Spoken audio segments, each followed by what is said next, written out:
नमस्कार। आज हम लोग प्रक्षेपण विधि, प्रक्षेपी विधि जिसे कहेंगे, व्यक्तित्व मापन की पहले हम लोग सब्जेक्टिव विधि, आत्मनिष्ठ विधि जाने, जिसमें बच्चा अपना व्यक्तित्व के बारे में स्वयं बताता है। दूसरे में ऑब्जेक्टिव मेथड जो वस्तुनिष्ठ विधि में दूसरों के द्वारा उसके व्यक्तित्व के बारे में जाना जाता है। फिर उसके बाद प्रक्षेपण विधि। प्रक्षेपण विधि एक तरीके से इसमें व्यक्ति के व्यवहार को, व्यक्तित्व को और उसके गुणों को, उसकी रुचियों को, योग्यताओं, क्षमताओं को किसी उद्दीपक के द्वारा, किसी स्टिमुलस के द्वारा, किसी आकृति या चित्र के द्वारा जो है समझा जाता है। तो इसमें जो है आप देख लेंगे कि प्रक्षेपण विधि, व्यक्तित्व मापन की प्रक्षेपण विधि यानी projective methods of personality test. ये projective method of personality test जो है किन लोगों ने दिया और कब दिया और किस आधार पर दिया, इसके बारे में जानेंगे कि किन वैज्ञानिकों ने इसका प्रयोग किया, वहाँ हम देखेंगे। और क्वेश्चन कहाँ कहाँ से बनते हैं उसके बारे में मुख्य रूप से हम लोग वहाँ देखेंगे कि कहीं से भी जो आपके शिक्षक पात्रता परीक्षाएँ हैं, टेट, सुपर टेट या सी टेट या केंद्रीय नवोदय की परीक्षाओं में भी या बीएड के भी एग्ज़ाम में भी इस तरीके से क्वेश्चन आते हैं कि जो प्रक्षेपण विधियाँ, प्रक्षेपण शब्द ही अपने आप में ऐसा है कि किसी के व्यक्तित्व का जो आकलन किया जाता है, व्यवहार का आकलन किया जाता है किसी उद्दीपक के द्वारा, स्टिमुलस के द्वारा या आकृति या चित्रों के द्वारा। तो देखेंगे सबसे पहले कि इसमें अचेतन मन का प्रयोग किया जाता है। मन भी आप देखेंगे सिगमंड फ्रायड के मनोविश्लेषणात्मक सिद्धांत में आप देखे होंगे। अच्छा, ये प्रक्षेपण विधि सबसे पहले किसने दिया था? सिगमंड फ्रायड ने दिया था, यह भी आप याद रखेंगे। और इन्होंने मन को 3 प्रकार का मन बताया था। पहला मन था चेतन मन, दूसरा मन अचेतन मन, तीसरा अर्धचेतन मन। तो चेतन मन जो होता है, जो किसी चीज़ को शुरू में जानने के लिए जब हम जिस बुद्धि का, जिस ज्ञान का प्रयोग करते हैं उसको चेतन मन करते हैं। जैसे कोई हम कहानी पढ़ रहे हैं तो पहले बार उसको जब पढ़ेंगे तो अपने चेतन मन से यानी अपने बुद्धि, अपने ज्ञान से प्रयोग करेंगे। या कोई हमको स्कूल से विद्यालय, घर से स्कूल जाने का जो रास्ता हमारे गार्जियन बताया हमको पहली बार, तो चेतन मन के द्वारा फिर बाद में वो हमारे दिमाग में जो चीज़ फीड हो जाती है, कहानी जो याद हो जाती है या रास्ता जो हमको याद हो जाता है, हम शुरू निकलते हैं अपने घर से विद्यालय जाने के लिए तो हमको बताना नहीं पड़ता, तो हमारे अचेतन मन में आके फीड हो जाता है। तो वहाँ अचेतन मन ये जो है आपका जो प्रोजेक्टिव मेथड्स है, एक तरीके से प्रक्षेपण विधियाँ हैं या प्रक्षेपी विधियाँ भी इसको कहते हैं। तो यह जो अचेतन मन का इसमें प्रयोग किया और इसका प्रयोग सिगमंड फ्रायड जी ने किया था। और व्यक्ति अपने विचारों, बातों, भावनाओं के स्वयं के द्वारा न बता करके चित्रों, आकृतियों, उद्दीपक वस्तुओं के द्वारा बताता है।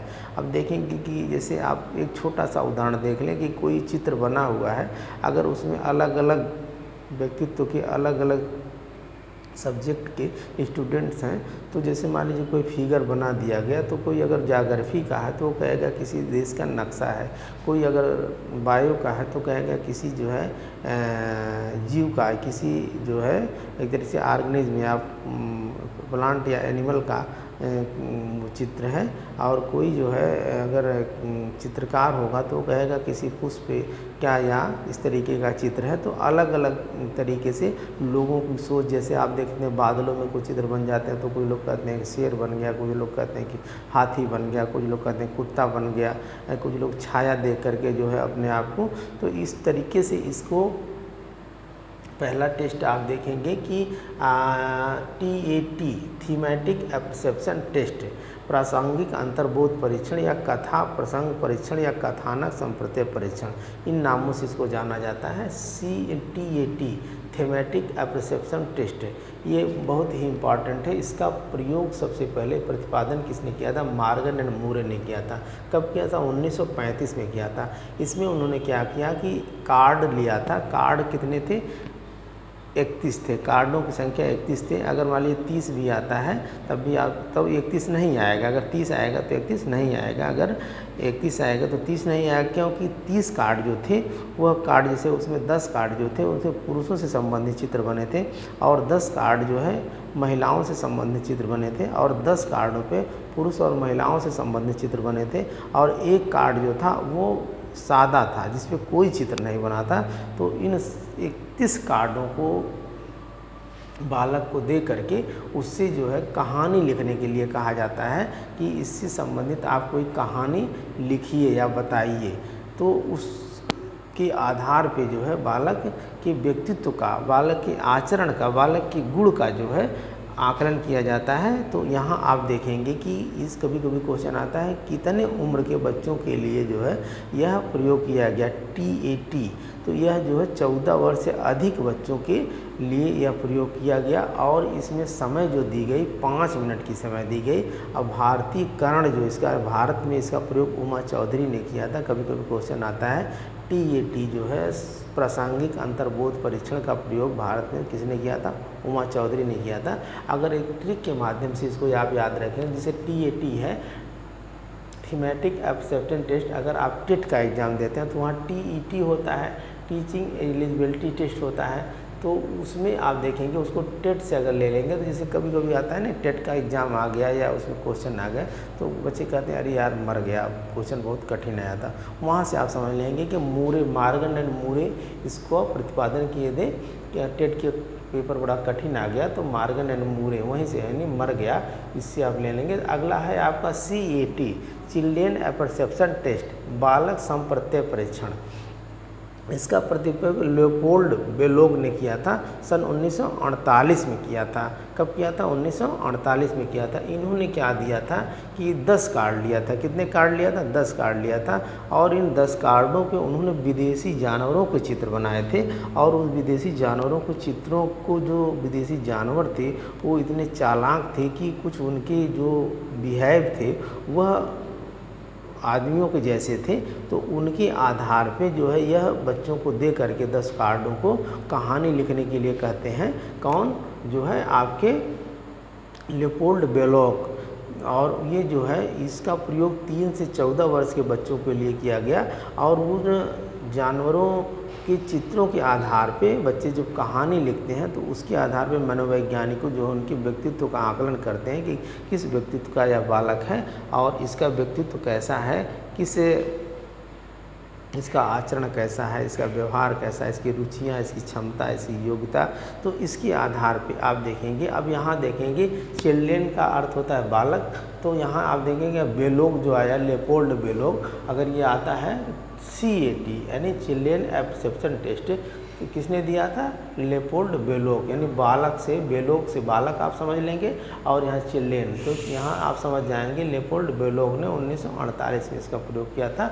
और इसका भी भारतीयकरण में, मतलब भारत में इसका प्रयोग उमा चौधरी ने किया था, लेकिन यह सफल नहीं हो पाया। इसलिए सफल नहीं हो पाया कि यहाँ पर जो है विदेशी जानवरों के चित्रों को भारत के बच्चे जो पहचान नहीं पाए, इसका यह रीज़न रहा कि इसका भारतीयकरण नहीं हो पाया।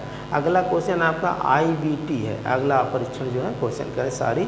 अगला परीक्षण क्या था? जो व्यक्तित्व परीक्षण की प्रक्षेपण विधियाँ में IBT बहुत ही इम्पॉर्टेंट है। ये कभी बहुत ही इम्पॉर्टेंट है, ये इम्पॉर्टेंट आप समझ लें। इसमें इंक ब्लॉक टेस्ट होता है, रोसा स्याही धब्बा परीक्षण जिसे कहते हैं। पादक किसने किया था? हरमन रोसा ने किया था और 1921 में किया था। रोसा स्याही धब्बा परीक्षण आप देखेंगे कि वही स्याही के धब्बे कभी गिर जाते हैं पेपर्स वगैरह पे, तो अलग अलग तरीके से चित्र, कभी जानवर के, कभी किसी प्लांट्स के, कभी किसी जो है इस तरीके से अलग अलग चित्र, किसी देश का नक्शा बन जाएगा, किसी घर का चित्र बन जाएगा, किसी पुष्प का चित्र बन जाएगा। तो उस इसमें भी IBT में भी कार्डों की संख्या कितनी होती है? 10 होती है। कितनी होती है? 10। और 10 कार्डों पे स्याही के धब्बे बने होते हैं, जिसमें 5 कार्ड जो है पे काले और सफ़ेद धब्बे बने होते हैं और जिसमें 5 कार्ड पे भी रंगीन धब्बे बने होते हैं। कभी कभी क्वेश्चन आता है कि 5 कार्ड पे कौन से किस रंग के धब्बे बने होते हैं, तो काले और सफ़ेद, और 5 कार्डों पे रंगीन धब्बे बने होते हैं। जिसमें अगर क्वेश्चन डीप में जाता है तो उसमें आप बताएंगे कि जो 5 कार्ड पे तो काले और सफ़ेद क्लियर है, लेकिन 2 कार्ड पे काला प्लस भूरा कलर यानी लाल रंग के धब्बे होते हैं, और जो 3 कार्ड बच जाते हैं उन पे विभिन्न रंग के अलग अलग रंगों के धब्बे बने होते हैं। इन कार्डों को बालक को दिखा करके मौखिक प्रश्न किया जाता है, और उससे जो है उनकी व्यक्तित्व का मनोवैज्ञानिक आकलन करते हैं कि बालक किस व्यक्तित्व का है, किस नेचर का है, किस गुण का है, किस बिहेव का है। और बालक के यह चूँकि इस बहुत ही प्रक्षेपण विधि में बहुत ही इम्पॉर्टेंट सी यह मेथड है, इसलिए कि इसमें बालक के भावनात्मक, ज्ञानात्मक और क्रियात्मक पक्ष का अध्ययन किया जाता है। बालक किस एंगल से इसको सोच रहा है, देख रहा है, समझ रहा है। अगला है आपका SCT। कौन सा? SCT, ये सेंटेंस कंप्लीट टेस्ट, वाक्य पूर्ति परीक्षण। इसका प्रतिपादक किसने? पाइन एंड टैडलर ने किया था। देखिए सेंटेंस का मतलब था वाक्य को पूरा करने के लिए आपको किसकी ज़रूरत होगी? पेन की ज़रूरत होगी। तो पेन से पाइन आप समझ लेंगे, और इसका प्रयोग 1930 में इन्होंने किया, पाइन एंड टैडलर ने किया। और इसके परीक्षण में बालकों को रिक्त स्थान भरने के लिए दिए जाते हैं, और कुछ उद्दीपक, कुछ उनके उत्तर भी इस तरीके से दे दिए जाते हैं जिनको वह बालक भरता है, जिस नेचर का होगा, जिस बिहेव का होगा, जो उसके व्यक्तित्व में उसके शील गुण होंगे, उसको वह भर करके जो है उसके आधार पर मनोवैज्ञानिक उसके व्यक्तित्व का पता करते हैं कि बालक किस व्यक्तित्व का है। तो इस तरीके से, जैसे कि उदाहरण के रूप में, जब मेरे माता पिता, कह रहा है कि मैं बहुत खुश होता हूँ जब मेरे माता पिता डैश डैश मुझे देते हैं। अब क्या देते हैं? जो समझेगा उस व्यक्तित्व का जो बालक होगा, तो उसको वह उसमें भर करके उसको मनोवैज्ञानिक समझ जाते हैं कि यानी कहानी हो गई, या कोई कविता हो गई, या कोई जो है ऐसे वाक्य हो गए छोटे छोटे, तो उनको रिक्त स्थानों की पूर्ति करने के लिए बच्चे के सामने दिया जाता है, और वहाँ पे कुछ ऐसे उद्दीपक शब्द दे दिए जाते हैं जो उन्हीं में से छांट करके उसको बच्चे को सेंटेंस को पूरा करना होता है। वाक्य पूर्ति परीक्षण जिसे कहा गया, किसने दिया था? पाइन एंड टैडलर ने दिया था। अगला है कि आपका 5वां है FWAT, यही है फ्री वर्ड एक्सेप्शन टेस्ट, स्वतंत्र शब्द साहचर्य परीक्षण। इसके प्रतिपादक फ्रांसिस गाल्टन थे। फ्रांसिस गाल्टन जो थे, आप देखेंगे कि बुद्धि शब्द का सबसे पहले प्रयोग किसने? फ्रांसिस गाल्टन ने किया था। सुजनन शास्त्र का प्रतिपादक किसे कहते हैं? फ्रांसिस गाल्टन को कहते हैं। और फ्रांसिस गाल्टन जो थे 1879 ईस्वी में इसका प्रयोग किए। यह एक मनोविश्लेषणात्मक विधि है। मनोविश्लेषणात्मक विधि जो फ्रायड की है, आप समझ लें कि ईड ईगो सुपर ईगो। तो इस तरीके से आप के सामने जो है कहाँ कहाँ से क्वेश्चन बनते हैं। पहले तो प्रक्षेपण विधि में किस का प्रयोग सबसे ज़्यादा किया जाता है? अचेतन मन का प्रयोग किया जाता है। किसका? प्रक्षेपण विधि के एक तरीके से प्रतिपादक कौन थे? जन्मदाता कौन? सिगमंड फ्रायड थे। और जो मनोविश्लेषणात्मक विधि के प्रदाता थे, इसमें जो है बालक अपने से अपने व्यक्तित्व का जो परिचय देता है, किसके आधार पे देता है? उद्दीपक के आधार पे, चित्रों के आधार पे, आकृतियों के आधार पे जो है देता है। वह स्वयं नहीं बताता है, उसके सामने उस तरीके का फिगर, उस तरीके की आकृति, उस तरीके का उद्दीपक जब आता है, तो जो उसका व्यक्तित्व है उससे वह रिलेट कर लेता है, कोरिलेट कर लेता है। तो मनोवैज्ञानिक समझ जाता है बस करिए व्यक्तित्व, बालक का व्यक्तित्व इसी प्रकार का होगा। तो इसमें आपका मॉर्गन मूरे ने कौन सा दिया था? TAT, थीमेटिक एप्सेप्शन टेस्ट, जो प्रासंगिक अंतर्बोध परीक्षण। कार्डों की संख्या कितनी होगी? 31 होगी। जो मेन है मैं उसको अंडरलाइन कर दिया हूँ। इसमें जो TAT में 14 वर्ष से अधिक आयु के बालकों के लिए प्रयोग किया गया। समय कितना रहेगा? 5 मिनट रहेगा। भारतीकरण, भारत में इसका प्रयोग किसने किया था? उमा चौधरी ने किया था। अगला CAT, चिल्ड्रेन एप्सेप्शन टेस्ट का प्रतिपादन लेपोल्ड बेलोग ने था 1948 में। इसमें विदेशी जानवरों को 10 कार्ड होता है, और विदेशी जानवरों के उसमें चित्र बने होते हैं। उन चित्रों को देख करके बालक को कहानी लिखने के लिए कहा जाता है। जो 3 से 11 वर्ष के बच्चों के लिए यह प्रयोग किया जाता है। तो इसका इसी के आधार पर व्यक्ति के व्यक्तित्व का आकलन किया जाता है। यह प्रयोग भारत में लागू नहीं हो सका क्योंकि जो विदेशी जानवर थे उनको भारत के बच्चे पहचान नहीं सके।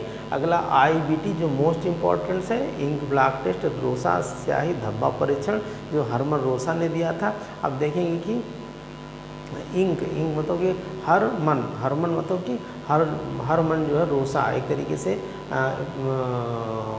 कोई काम होगा तो उसको करने के लिए हर आदमी जो है क्या करेगा, वही लिखने के लिए किसका प्रयोग है, इंक का प्रयोग करेगा। अब इसमें इंक हरमन रोसा जो परीक्षण किसने किया था, हरमन रोसा जी दिए थे। कौन सा परीक्षण, इंक ब्लॉक टेस्ट। ये तो बहुत ही इंपॉर्टेंट चीज़ आप याद रखेंगे। इसमें कार्डों की संख्या 10 होती है, जिसमें 10 कार्ड पे काले और 10 कार्ड होते हैं, जिसमें 5 कार्डों पे काले और सफ़ेद रंग के धब्बे बनाए गए हैं और 5 कार्ड पे रंगीन धब्बे बनाए जाते हैं। अगर डिटेल में जाता है तो 2 कार्डों पे आप देखेंगे जो लाल यानी भूरे प्लस काले के मिक्स रंग जो लाल हो जाते हैं और 3 कार्डों पे जो विभिन्न रंग के धब्बे बना दिए जाते हैं। तो यहाँ से भी क्वेश्चन बनता है। इसमें मौखिक प्रश्न करके अब बच्चों से भावनात्मक, क्रियात्मक, संज्ञानात्मक पक्ष का अध्ययन किया जाता है। और आपका यह सीधी सेंटेंस कम्प्लीमेंटेंस वाक्य पूर्ति परीक्षण पॉइंट टेडलर ने दिया था। इसमें क्या होता है कि वाक्य के किसी कहानी को, किसी कविता को, किसी सेंटेंस को वाक्य को पूर्ति करने के लिए एक तरीके से रिक्त स्थानों की पूर्ति करने के लिए दे दिया जाता है। उसके आधार पे बच्चे का व्यक्तित्व का आकलन किया जाता है। अगला आपका लास्ट वाला है WFWAT फ्री वर्ड एप्रोसेप्शन टेस्ट, स्वतंत्र शब्दसार परीक्षण गाल्टन ने किया था इसका प्रतिपादन। और ये मनोविश्लेषणात्मक विधि है जिसमें ईड, ईगो, सुपर ईगो, इदम, अहम, परम अहम की बात होती है। तो यहाँ पे ये आप इसको देख लेंगे। अगर मेरा पढ़ाया हुआ लोग पसंद आए तो आप इसको लाइक, सब्सक्राइब करें। धन्यवाद।